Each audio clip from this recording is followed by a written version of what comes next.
बात का अंदाज़ा तो आप इस बात से लगा लें कि हमारी हुकूमत ने 2 करोड़ रुपए एक नया नेशनल एंथम बनाने के लिए लगाया है, और जो इंडिया है उसने अपने मुल्क में जो है वो इलेक्ट्रिक कार जो है वो उसने लॉन्च की है। ये हमारी आज़ादी है।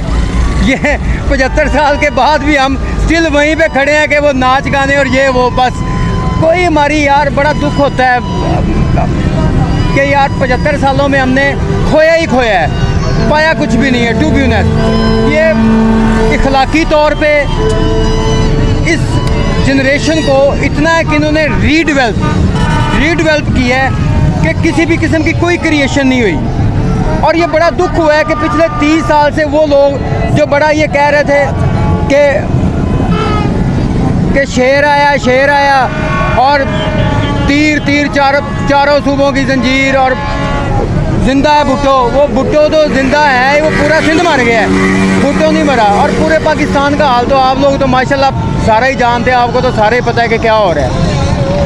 चलें सर, आपने 2 झंडे आज लगाए हुए हैं, क्या वजह है इसकी? हाँ, 2 झंडे।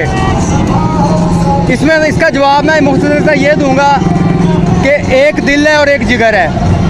पाकिस्तान दिल है और पीटीआई जिगर है। ठीक है, thank you sir. Thank you जी। आपका क्या नाम है? विशाली दास। आज आप हमें क्या सुनाओगी? सुनाओ कौमी तराना, नगमा सुना दो कोई आज का। दिल दिल पाकिस्तान, जो दिल करता सुनाओ। मुझे नहीं आता कुछ। आप क्या सुनाएंगे हमें?